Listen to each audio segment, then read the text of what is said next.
प्रतिपाद विषय को आगे बढ़ाते हुए पूज्यपाद स्वामी प्रेमानंद जी महाराज के पावन चरणों में निवेदन करता हूँ, अपने पीयूषमय वाणी से हम लोगों को प्रभावित करेंगे। श्री सद्गुरु महाराज की जय।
पूज्यपाद प्रधानाचार्य जी के श्री चरणों में कोटि कोटि नमन। पूज्य महात्मागण, सत्संग प्रेमी सदात्माओं, माताओं एवं बहनों, आज हम लोग अंतिम बेला के सत्संग में उपस्थित हैं। अंत भला तो सब भला। सबों को सत्संग से पूरा पूरा लाभ मिले, इसी उद्देश्य से यह सत्संग रखा गया है। जितने भी संत महापुरुष हुए, उनका जीवन का आधार सत्संग ही रहा।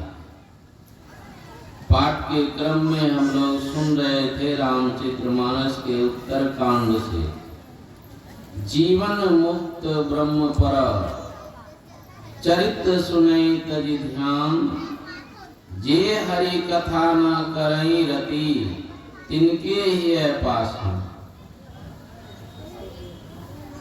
ये नहीं सोचिए कि हम पंडाल में आ गए और हमको सत्संग से रति है, नहीं। हजारों हजार में कोई कोई जो है सत्संग से प्रेम करने वाले हो, सभी नहीं हो।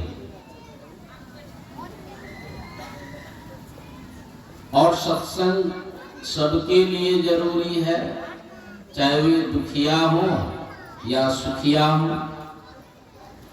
और आज पाठ के क्रम में हम लोगों ने सुना जीवन मुक्त। जीवन मुक्त का मतलब होता है जिन्होंने अनंत काल के लिए दुखों पर विजय प्राप्त कर लिया है, अब कभी किसी काल में उनको दुख, किसी तरह का दुख नहीं होने वाला, उसी को जीवन मुक्त महापुरुष कहते हैं। ऐसे जीवन मुक्त महापुरुष भी उस आनंद को, ब्रह्म सुख को छोड़ करके सत्संग के वचनों को सुनने के लिए आते।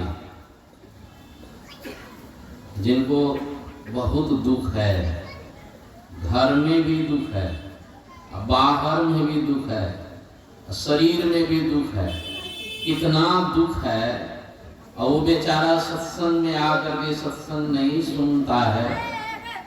तो मनुष्य तो है देखने भर के लिए, लेकिन उनका हृदय जो है मनुष्य का हृदय नहीं है, उनका हृदय जो है पत्थर का है। और हृदय ही शरीर में सर्वोपरि है। एक महात्मा कह रहे थे, जिनका हृदय पत्थर के समान है, तो मरने के बाद वे पत्थर पहाड़ जूनी में ही चले जाते हैं।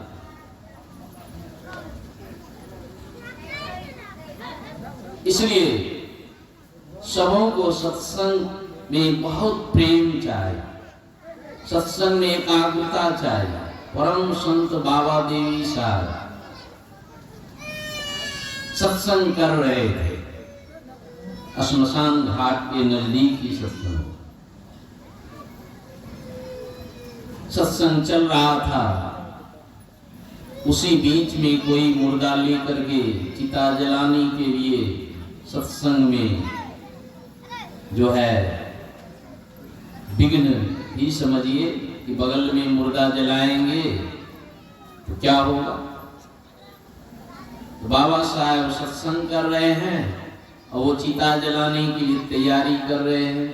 बाबा साहब ने किसी शिष्य से कहा, जाओ उसको कह दो जब तक सत्संग चल रहा है तब तक चिता नहीं जलाएंगे। एक कोई भक्त जाकर के कहा, अभी बाबा साहब का सत्संग चल रहा है, सत्संग में विघ्न होगा, इसलिए तब तक ठहरे रहो, चिता नहीं रचो। कह के चलाया, लेकिन कौन माने, 25-50 आदमी रहते हैं। कहा कि बाबा साहब का सत्संग कब खत्म होगा तब तक हम लोग बैठे रहेंगे, चिता लगाओ। फिर लगाना, फिर दोबारा भेजते हैं कि कह दो कि अभी सत्संग चल रहा है, सत्संग में विघ्न होगा, जाके मना करो। फिर जाते हैं मना करते हैं, बाबा साहब कह रहे हैं कि अभी चिता मत जला। फिर कह के आते हैं, फिर थोड़ा देर रुकते हैं, फिर जो है बाबा साहब का सत्संग कब तक चलते रहेगा, हम लोग यहाँ बैठे हैं। फिर लगाना शुरू किया, मुर्दा को चिता पे रख दिया। बाबा साहब देखा ये नहीं मान रहा, काला कपड़ा तो पहनते ही थे, लाठी लिए और तेजी से चिता की ओर दौड़ते। सारे लोगों ने देखा कि बाबा साहब लगता है कि हम लोग को मार ही देंगे। सब लोग जो है वहां से जान बचा करके भागना शुरू किया। भाग ही गया और बचा एक मुर्दा। जैसे मुर्दे को कहते हैं कि तुम यहाँ क्या कर रहे हो, तुम भी भागो, मुर्दा भी जीवित होकर के भागा। संतों के अंदर में कितनी शक्तियां होती है, दुनिया के लोगों को पता नहीं है। सत्संग में विघ्न ना हो, किसी तरह का विघ्न ना हो, तब सत्संग से पूरा लाभ मिलता है। इस प्रसंग से यही पता चलता है। एक जयमल सिंह जी के शिष्य थे, सावन सिंह इंजीनियर, छुट्टी में आए, छुट्टी समाप्त हो गई और वे कहते हैं कि जाओ नौकरी पर चले जाओ। उनके मन में होता है कि कल साप्ताहिक सत्संग सुन करके ही जाऊंगा। ये मना कर रहे हैं, जाओ तुम, नहीं माना, बिगड़ गए कि तुम जाओ नौकरी करो। क्योंकि वो इंजीनियर थे, पैसे मिलते थे, आश्रम का काम होता, पैसे नहीं मिलेंगे तो आश्रम का विकास नहीं हो। और इनके मन में था कि सत्संग नहीं छूटे, मैं सत्संग सुनता ही रहूं, सत्संग सुन करके ही जाऊंगा। और ये बिगड़ रहे हैं कि जाओ आश्रम से तो निकल गए, लेकिन छिप कर गया, वो नौकरी में नहीं है। बाहर से ही सत्संग को सुन। जानते हैं आखिर में जयमल सिंह को सावन सिंह का रूप बना करके उनकी नौकरी में जाने थे, हाजिरी बनाने। जो सत्संग में प्रेम करते हैं उनका काम गुरुदेव करते हैं।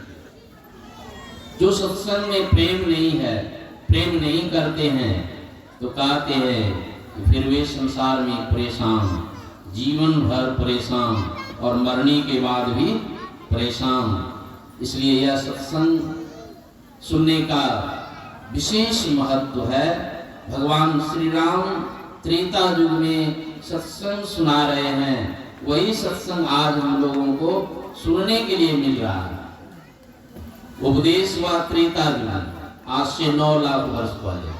हम लोग कितने बड़भागी हैं, वह ज्ञान वह उपदेश आज भी हम लोगों को सुनने के लिए मिल रहा है, लेकिन फिर भी हम लोग सुनने के लिए तैयार नहीं है।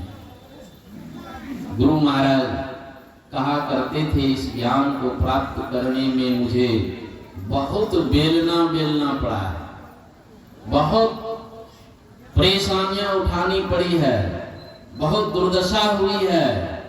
गुरु महाराज कहते थे कि शरीर पर वस्त्र भी नहीं,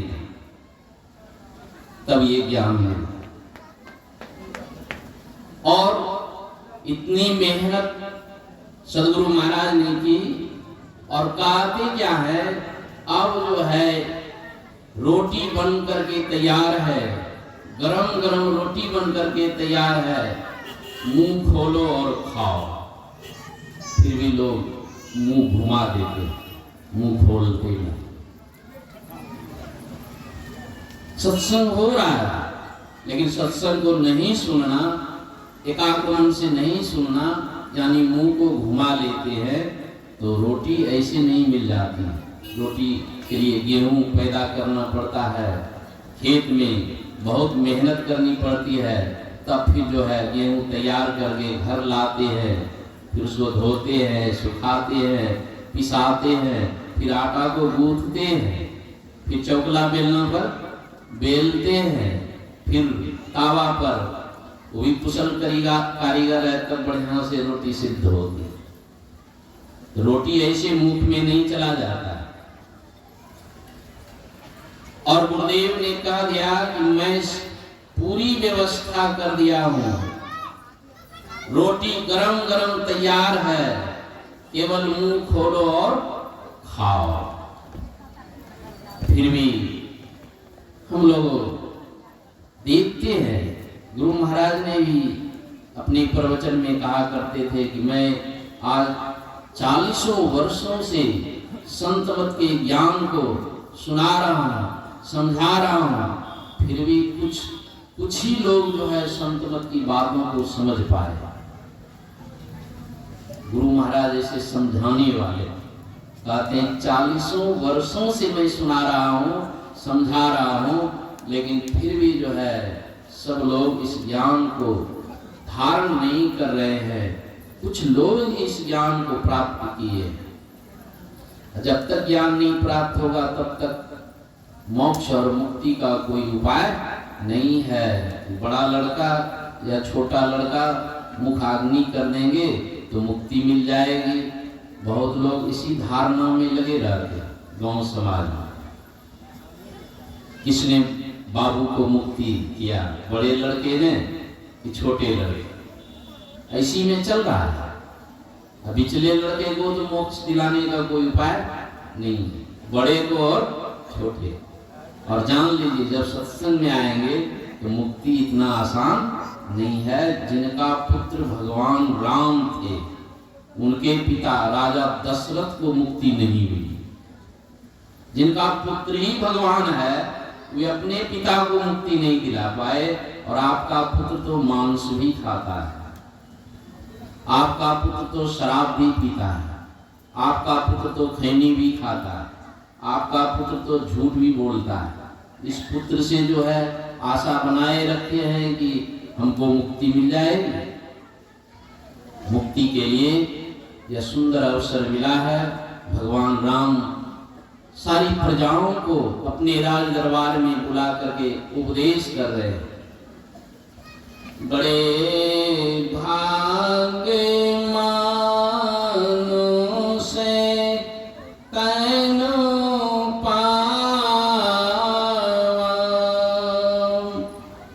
सुरे तोरे लवे सवे ग्रंथ गावा। देवताओं को दुर्लभ ये मनुष्य का शरीर है, चाहे वो कैसा भी मनुष्य हो, अंधा ही मनुष्य क्यों ना हो, लंगड़ा मनुष्य क्यों ना हो, बहरा मनुष्य क्यों ना हो, कोई भी मनुष्य है। कहते हैं कि वे देव दुर्लभ शरीर को प्राप्त किए हैं। हम लोग तो बहरा भी नहीं है, अंधा भी नहीं है, लंगड़ा भी नहीं है, एकदम बढ़िया शरीर वाले हैं। आपका तो ओहो भाग्य है। इस शरीर में रह करके हमें क्या करना है। राम जी साधारण राजा नहीं थे, वे परम पिता थे, वे परम पिता परमेश्वर थे। उनको बड़ी चिंता है, जबकि राम के राज्य में बड़ी सुविधा थी। कहा जाता है कि राम के राज्य में प्रकृति अनुकूल थी। ये नहीं कि अचानक बाढ़ आ जाएंगे, सुखाड़ हो जाएंगे, भूकंप हो जाएंगे, अकाल मृत्यु नहीं होती थी। बहुत खासियत थी राम के राज्य में। सारी प्रजा आनंद से थे। फिर भी सत्संग सुनाने के लिए राम जी तैयार है। क्यों आए हैं सो जाएंगे। राजा रंक फकीर, एक सिंहासन चढ़ी चले, एक बंधे जात जंजीर। एक ना एक दिन सबको संसार से जाना है। राम जी को चिंता है कि हमारी प्रजा शरीर छोड़ करके जहां जाए वहां भी सुख से रहे। ये कौन नहीं चाहते? साधारण पिता तो नहीं चाहते। साधारण माता पिता जो है सिर्फ अपने बच्चे को अपने नजरों से सुखी देखना चाहते। मेरे नजर में मेरे परिवार को, मेरे बच्चे को कोई कष्ट नहीं हो। लेकिन शरीर छोड़ करके मेरा परिवार, मेरे बाल बच्चे कहां जाएगा, इसकी चिंता साधारण माता पिता को नहीं। राम जी को चिंता है। वो उस चिंता को दूर करने के लिए राम जी कहते हैं कि मनुष्य का शरीर मिला है, इसमें अपना काम बना लीजिए। आप कहेंगे हम तो अपना काम कर ये रहे। नहीं, घरे का काम को लोग सोचते हैं अपना काम, फैक्ट्री का काम को सोचते हैं अपना काम, खेती का काम ये सोचते हैं कि अपना काम। अपना काम ये दुनिया का काम है, संसार का काम है। अपना काम क्या है? तो कहते हैं इस शरीर के अंदर में मुक्ति का द्वार है, उस द्वार का पता पा लेना, यही अपना काम है। साधने धाम में मोक्ष करे द्वारा, पाइन जी मरे लोक संवारा। सो परत्र दुख पावे, शेर धोनी धोनी पछताए, काल ही कर्म ही ईश्वर ही, मिथ्या दोष लगा। जो मनुष्य शरीर पा करके साधना नहीं करता, उनको प्रलोक में दुख भोगना पड़ता है, पश्चाताप करना पड़ता है। हमें शरीर छोड़ने के बाद पश्चाताप ना करना पड़े, दुख ना भोगना पड़े, इसलिए जब तक जीवन है तब तक जो है साधना कीजिए। कैसी साधना करें, इसी के लिए गुरु चाहिए। गुरु के चरण शरण में जाते हैं, वे अभ्यास करने के लिए, साधना करने के लिए उपाय बताते हैं। साधना में कौन सी साधना है? तो कहते हैं हमारा मन जो है संसार में पसरा हुआ है। इस पसरे हुए मन को जो बटोरते हैं, पसरे हुए मन को जो समेटते हैं, समझिए वे अपने काम में लगे हुए। गुरु नानक ने कहा, हंसा करो नाम का नौकरी।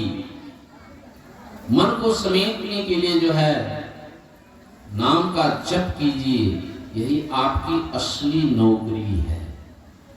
जो मन को समेटने के लिए भी सीखे नहीं हैं, अभी बेरोजगार हैं। कहिएगा हम तो 30 वर्ष पहले से नौकरी कर रहे हैं। नहीं, आप बेरोजगार हैं। इसलिए हर एक को गुरु के चरणों में जाकर के मन को समेटने का उपाय सीख लेना चाहिए। और जो सीख लेते हैं और साधना करते हैं, मानस जप करते हैं, मानस ध्यान करते हैं, दृष्टि साधन की क्रिया करते हैं, यही 3 क्रिया जो है प्रारंभ में सबों को बताई जाती है। जो बड़भागी होते हैं वे जप करने लगते हैं, मानस ध्यान करने लगते हैं, और विशेष बड़भागी होते हैं तो वे दृष्टि साधन की क्रिया भी अच्छी तरह सीख करके अभ्यास करते हैं। क्योंकि जिस मत में, जिस धर्म में दृष्टि साधन की क्रिया नहीं बताई जाती है, वहाँ मोक्ष और मुक्ति का कोई उपाय नहीं है। और संत मत में यही दृष्टि साधन की क्रिया ही प्रमुख क्रिया है, असली क्रिया है। क्योंकि दृष्टि साधन की क्रिया से ही मन का पूर्ण सिमटाव होता है, एक विनुता को प्राप्त करते हैं, वही मुक्ति के द्वार में प्रवेश कर जाते हैं। फिर उनको ना इस दुनिया की चिंता, इस जीवन में भी कोई चिंता नहीं, मरने के समय भी कोई चिंता नहीं, और मरने के बाद भी कोई चिंता नहीं, निश्चिंत हो जाते। जो निश्चिंत होना चाहते हैं, सारे दुखों से छूटना चाहते हैं, इस क्रिया को सब कोई सीखिए और रोज अभ्यास कीजिए। दृष्टि योग अभ्यास अति करत कपनी साजे छुटे, प्रौढ़ होवे सुरत तिल दरवाजा टूटे। नजर के जोर से अरे हारे में ही टकटकी लगे तो जोर बढ़। अत्यंत अभ्यास। लोग त्रिकाल संध्या करते हैं और कोई नहीं भी करते, ब्रह्म मुहूर्त में नहीं जगते हैं। तो सोच लीजिए आप क्षति में जा रहे हैं। त्रैकाल संध्या आज से नहीं, वैदिक काल से जो है चलते आ रहा है। वेद में भी, रामायण में भी, गीता में भी, जितने भी धर्मशास्त्र है सबों में जो है त्रैकाल संध्या का वर्णन है। और इस संतमत सत्संग में भी हम लोग आते हैं, यहाँ भी गुरु महाराज कहते हैं कि त्रैकाल संध्या कीजिए, ब्रह्म मुहूर्त में जग करके अभ्यास कीजिए, स्नान करने के बाद बैठ करके ध्यानाभ्यास कीजिए, फिर सूर्यास्त होने के बाद जो है बैठ करके अभ्यास कीजिए। ये 24 घंटे में कहते 3 समय निकाल करके जो अभ्यास करते हैं, साधना करते हैं, तो साधना में तरक्की करते करते जब मन का पूर्ण सिमटाव होता है तो उन्हें मुक्ति का द्वार अपने अंदर में दिखने लगता है। और मोक्ष के द्वार को जो देख लेते हैं, फिर दुनिया के झंझटों से सदा के लिए छुट्टी मिल जाती है। भजो भाई गोरो गोरो गोरो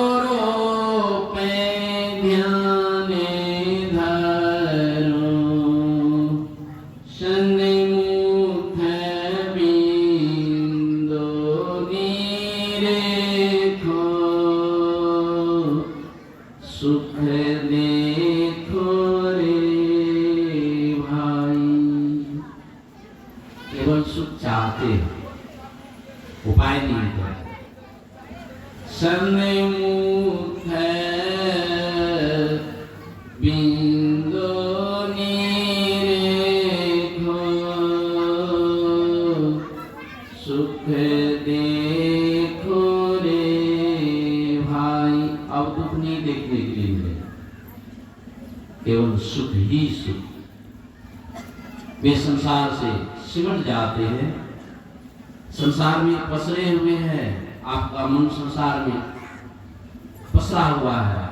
नर्तन पाय विषय मन देही अपलटी सुधाते सत विसले।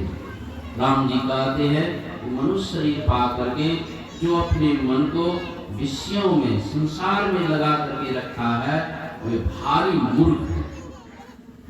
इतने बड़े मूर्ख कहते हैं पलटी सुधा, अमृत से बदल करके वे विष लेते। दूध ले लेता, घी ले लेता तो कुछ ठीक था, अमृत से बदल करके घी ले लिया, अमृत से बदल करके जो है दूध ले लिया, कुछ ठीक था। लेकिन कहते अमृत से बदल करके वह विष ले रहा है, कभी कोई उसको अच्छा कहेगा? जो विष ग्रहण करता है दुनिया में, सबका मन संसार में लगा है, सब कोई जो है विषयी हो गए हैं, चाहे पति हो कि खादपति हो, बहुत विद्वान हो या अनपढ़ हो, सबका मन विषय में लगा हुआ है। सबके सब विषपान कर रहे हैं, और जो विषपान करते हैं उनको चैन नहीं मिलता है, उनके जीवन में बेचैनी आ जाती है। इसलिए देखा जाता है कि दिन में भी बेचैनी, रात में भी बेचैनी, जीवन भर बेचैनी, और मरने के बाद तो महा बेचैनी है। भूत प्रेत के जोनी में भटकने चले जाते हैं, 84 लाख जोनी में चले जाते हैं। लख 84 भरनी के पाँव पे अटके यार, अब की पासा ना पड़ा तो फिर 84। राम जी समझा रहे हैं ये मनुष्य का शरीर जो है 84 लाख जोनियों में भटकने के बाद जो है प्राप्त हुआ। आकर लख 84 जोनी वर्णन किया जीव विनाशी, फिरत सदा माया कर प्रेरा, काल कर्म गुण स्वभाव घेरा, कबहु कर करुणा नर देही, देत इस बिनु देत से। कैसे भगवान ने जो है मनुष्य का शरीर दिया है, जरा विचार कीजिए। 84 लाख जोनियों में यह जीव बहुत भटका, सारे जीव भटक रहे हैं, और हमारे ऊपर प्रभु की कृपा हुई कि दया करके हमें मनुष्य का शरीर मिल गया है। तो जिनको भी मनुष्य का शरीर मिला है वो साधना करने के लिए तैयार हो जाइए। यही जो है राम जी का उद्देश्य है। ये नहीं राम जी का तस्वीर रख लिए, राम जी का मूर्ति बना लिए और साधना नहीं करते हैं, तो राम जी का तस्वीर और मूर्ति बनाने से कुछ लाभ नहीं। एक भी तस्वीर रखिए या ना रखिए, साधना कीजिए। और कैसी साधना करें? गीता में भी भगवान कृष्ण ने कहा, समं कायो शिरोगिर्वेन धारेन नाचलं स्थिरं संप्रेक्ष्य नासिकाग्रम दिशाचान अवलोकी। भागवत में लिखा, सम आसन आसीन समं कायो यथा सुखम हस्ता उत्संगाधाय स्वनासाग्रकृतेक्षण। साधना करने के लिए समतल भूमि चाहिए, हिलने डुलने वाला खाट नहीं चाहिए। साधना करने के लिए जमीन समतल, चौकी पे बैठ सकते हैं, बाएं पैर नीचे, दाहिने पैर ऊपर, और बाएं हाथ के ऊपर दाहिना हाथ, शरीर गर्दन मस्तक सीधा। ये साधना करने के लिए भगवान कृष्ण बता रहे। गुरु महाराज ने भी इसी तरह हम लोगों को बताया है, आंख बंद कर, बंद कराए पलक फटको, कहे बाहर में तुम मत भटको, सीधे सन्मुख सुकमल बिंदु को गहवाया बाबा देवी। ये सामने दृष्टि को स्थिर करने में बहुत समय लगते हैं, किसी का बहुत जल्दी भी हो जाता। यूको फिजिका जापान की महिला थी, गुरु महाराज को स्वप्न में दिए और भारत आ गई ढूंढने के लिए, बिना नाम पता। सोच सकते हैं गुरु के दर्शन करने के लिए कितनी छटपटी है। स्वप्न में गुरु महाराज को देखा। भारत तो कोई 2-4 किलोमीटर में है नहीं जो मिल जाएंगे बिना नाम पता। फिर घूम जाती है, फिर दोबारा आती है, फिर घूमती है, फिर आती है बिहार का नंबर 3रे बार, पटना आती है, गुरुद्वारा है गुरु गोविंद सिंह का, वहाँ पूछती है बिहार में कोई साधु सन्यासी है? कहा कि हाँ, मुंगेर में जो है साधु सन्यासी रहते हैं, वहाँ से योगाश्रम, वहाँ सत्यानंद स्वामी वहाँ पर थे। स्वप्न की बात वो कहती है, ऐसे ऐसे मैंने स्वप्न देखा है, चेहरा भी बढ़िया से बता दिया। गुरु महाराज के ललाट पर कुछ उभरा हुआ था, वो भी बता दिया। कहा कि बस बगल में ही कुप्पा घाट है, तुम जिसको ढूंढ रही हो वह कोई दूसरा नहीं, वो महर्षि में ही है। इतनी भूख, इतनी तड़प जिसको होगी उसको साधना करने में समय नहीं है। वे गुरु महाराज के दर्शन के लिए पहुंची और उसको भजन भेद बता दिया। और एक ही बैठक भजन भेद लेकर के बैठी, हो गया बंद कराए पलक पटको, कहे बाहर में तुम मधुबट को, सीधे सन्मुख सुखमन बिंदु को गावाया बाबा देवी।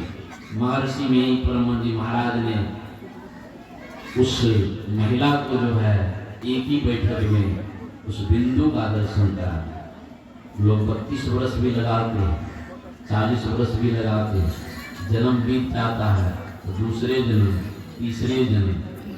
हमारे यहाँ सकरोहर में रामकृष्ण बाबा, रामकृष्ण बड़े खुशी में कहते, उनका भी त्याग अद्भुत है। महर्षि साई स्वामी जी महाराज तो जब गुरु महाराज ने कुप्पा घाट में व्यवस्थापक बना दिए तो सकरोहर में रहने वाला कोई नहीं, उन्हीं को कहा कि आप जाकर के सकरोहर में रहिए, और बेचारे रह ही गए, आदेश पालन में रह ही गए। और वे बड़े खुशी से कहते थे कि साईं बाबा हमको बोले हैं इस जन्म में तो नहीं हो तो एक जन्म और लगता। बड़ी खुशी, एक ही जन्म हमको लगेगा और मिल जाए। क्यों? साईं स्वामी महाराज ने कहा है। और वास्तव में संत यदि कह दे तो अकाट होता है और उसको पूर्ण विश्वास है, एक जन्म में नहीं तो दूसरा जन्म जो हमारा काम पूरा होगा, और नहीं तो करोड़ों जन्म।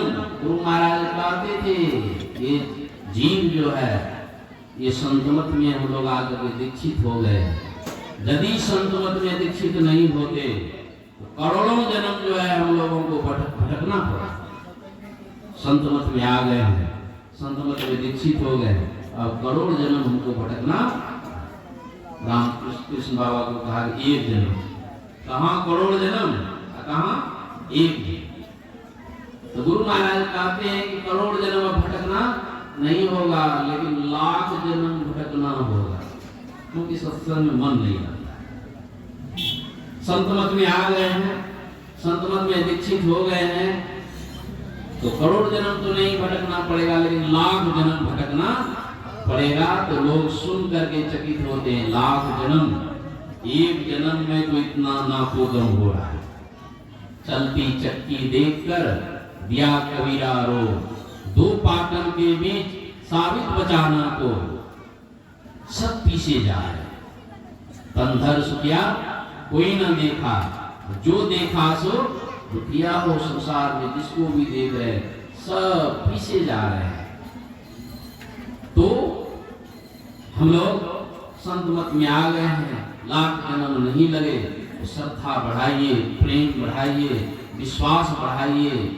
और साईं स्वामी जी महाराज तो अंतिम में प्रवचन जब करते थे, बड़े जोर दे करके प्रवचन करते थे कि भूल से यह मत कहना ये जीवन मेरा चला गया, अब आगे जन्म से मैं ठीक ठाक से रहूंगा। भूल से नहीं, चाहे 1 वर्ष ही हमारी जिंदगी है, मात्र 365 दिन इस संसार में रहना, तो भी घबराना नहीं। 1 महीना ही जीवन है, 30 दिन ही है हमारा जीवन, तो भी नहीं घबराना।